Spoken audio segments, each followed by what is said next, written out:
Hello everyone, today is Monday, May 2nd, and I'm going to try and sit up, but my hips are hurting. I've tried to lay on my side, I've tried to sit up, I've tried to, probably standing up would be better, but I can't stand for too long. Standing is my worst enemy. If anyone that has a hip pain with the knees and and lower back, if there's any stretching that you do that you could suggest for the hip pain, please let me know. I'm actually probably gonna Google it, look up some videos and see if there's any stretching or anything you can do for like sciatica pain. I'm not sure if that's the pain I'm having, but what people are describing, this might be what it is. I took a muscle relaxant 2 hours ago, and normally they kick in, so this is pretty severe, pretty intense. Anyhow, you know what we usually do is we do our journal to let others understand what it's like to live through fibromyalgia. May is Fibromyalgia Awareness Month, and so we like to make people aware of what it's like to cope with living with fibromyalgia, what we go through, what it looks like, what does it feel like. I try to, just one moment, go discuss coping skills. We all try to be as supportive as we can. The last video that I did, we had some very supportive people commenting and prayers and what have you, which is very helpful. So I do sincerely appreciate those of you that commented and left your very inspiring comments and your suggestions, and you have been on my mind, and I hope that you all are doing fine, and I hope that when you watch this video today, as you leave your comments, you may have a better update for me, that you're doing better than I am, or at least if you're not, that we're all in the same place and haven't too much worsened. I know it's easier said than done, but this is our lifestyle, and it's no bed of roses. It's very uncomfortable. It's very, very intensely painful. I'm trying to think of a way to describe it to someone who doesn't have the disease. With fibromyalgia, you're diagnosed with many other diseases. It's an autoimmune disease where there is no cure. You can't take any medications because there are no medications out there that can help with the pain. So they give you a combination of medications.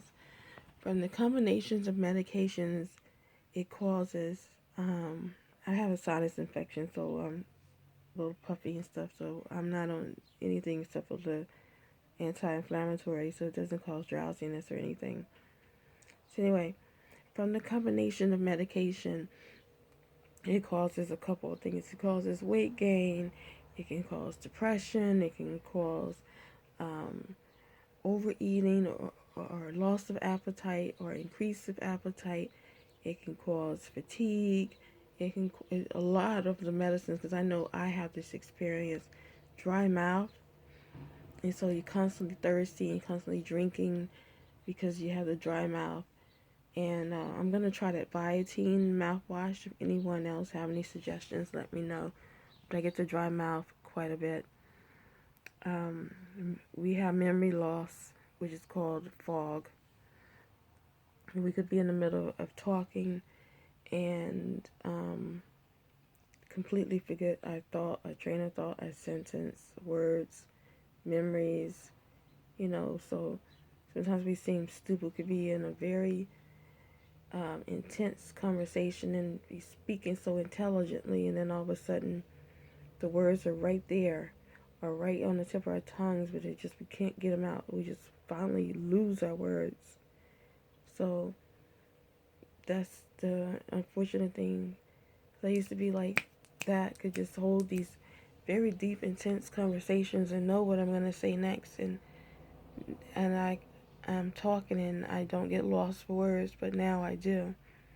And it's really, really frustrating, especially coming from working in legal field. You're speaking on legal matters, and then you forget a section law. You have to know these things, and you don't know it, or someone asks you about legal advice, and they seem like they know more than you because you're trying to think of the law, and it's like, it's back here, but it's not coming. It's like it's not coming to you at the moment. But I still do a lot of reading, and that's what I suggest to people. Constantly reading is constantly giving you knowledge. Constantly obtaining more knowledge will still help keep your brain developed. And that's what I do. I do it a lot. It's just constantly reading and reading and reading. Listening to music, listening to your Kindle, listening to podcasts. Do things like that to keep developing your brain and developing knowledge. I'm staring at my fish. I have fish there that keeps me calm. And my female, she just moved. She's really funny. She likes to play tricks on me. But the first female, she died, so my son's girlfriend bought me a new female. So this female likes to play tricks on me. She'll lay there for a long time and make me think that she's dead. And then she'll decide to move. So that's not nice. I don't even have a name for her. I don't even know if I did have a name for her, I don't remember. Update on me. My hands extremely hurt, so I don't comb my hair often. I will attach a picture to this this video. I don't comb my hair often. What I do is, my hair is naturally curly, so what I do is, actually my hair is in a high puff ponytail, but it hurts to constantly pull my hair up and put gel and water and stuff, wet my hair and comb it. So it's easier just to take a head wrap and wrap my hair and tie it up because my hands hurt so bad. So that's what I do now, and but I have to have surgery. I mentioned it on the left hand, and I'm dominantly left-handed. Does that sound weird? Well, I am. I am dominantly left-handed. I do everything with my left hand. And it's weird. I pose left side, so I'm dominantly left-handed. When I was pregnant with my first child, my dad said I always took the first step with my left foot. That's how he knew I was having a boy. My family with these weird tales. And when I fed my son, because I'm dominantly left-handed, all three of my boys are left-handed dominantly as well. My grandfather was left-handed. So I know back years ago when you were left-handed, your teacher would take your pencil and change your hands and teach you to write with your right hand. So I think that I probably was left-handed, and my teacher, because she was very mean. I remember her being very mean. I think what she did is took my hand and forced the pencil in my right hand to write. That's why I'm so dominantly left-handed. I can write with both hands, actually. But anyone know anything about that, you can address that as well. I had the first MRI done on my left knee, and it was strange because It didn't mention anywhere in there that I have osteostenchrosis, but it's the same place I went for the MRI of my left knee many a times, which is the same place that found that I have osteostenchrosis on my knee, which is odd.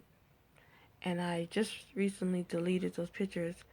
I'll try and find them on my computer, and I'll also try and attach them to the video, but I did delete them. So if I can find them somewhere on my phone, I'll attach them to the video so you can see what it looks like. But it said that everything was intact and blah blah blah, and I thought to myself, wait a minute, whoever the technician was that read my MRI did not read it properly, because I've gone to the same place many times, and each time I went there, they found that I had osteostenchrosis 9 centimeters, which is probably about that big, of deterioration. So I saw in the image, you can see the deterioration in the image. Anyway, whatever. So I go for the right one. I'm just waiting for the authorization for it, and then I'll get it done and go from there. I have to get clearance for the weight loss surgery. I have to get clearances for that, and I have to go to a seminar too. It's mandatory. And lose a little weight on my own, which is not a problem. I prefer to do this on my own. I don't know if I mentioned that before. I've done it before on my own, rather than have anyone cut into me, because what they're going to do is take half of my stomach out. I'm not that heavy for it to go that serious. And then it's supposed to affect some of your hormones. I already have some issues with hormonal, like mood swings and stuff. I don't need to get screwed up anymore. So I'm going to have to research that hormone stuff that kind of got me a little concerned. I have people around me that just stay to myself, and I have people around me that just comes around me with drama. And it's starting to get to me because I like peace. And I don't like for people to come in my space when I like peace and quiet and no drama and bring drama. So I'm really getting anxious and really getting aggravated, and I'm getting really more so anxious, because I'm like, I basically don't have my peace anymore. And when I start to feel anxious and I don't have my peace anymore, then I tend to get to the point of feeling suicidal again. So I don't want to get to that place, but that's what brings it on, because I just don't want to be around anyone anymore. I feel like I would be more at peace if I'm not here. And I'm not having any thoughts, so please don't think that. But these negative people coming around me, and these evil people coming around me and bringing all this stuff, and then if it's all starting to happen to me all at once, but I'm trying to be, stable and trying to be peaceful, and they coming into my life, not me going into theirs, but coming into my life, then that's where my mental mind will go. So anyhow, I'm going to stop talking about it, because I'm starting to get angry that this person came into my space to begin with this nonsense, when I was just in my own world and in my own peace. So I'm really disturbed, and I'm really angry. So I'm going to end it on this note, because I got to figure out how I cannot allow people to do that to me and bring me to that place, because I don't want to ever go back to that place again where I'm feeling suicidal. And I don't want to get to that point where people are all making me unhappy and miserable, where I feel like I have to take my life to get away from anyone, because I've done very well for 2 years. So anyhow, I appreciate your support, and now I'm getting upset. I'm probably going to need more support, because I really don't want to go back to that place. This is a hard life to live. Love you. Sassy Beauty 69. Take care.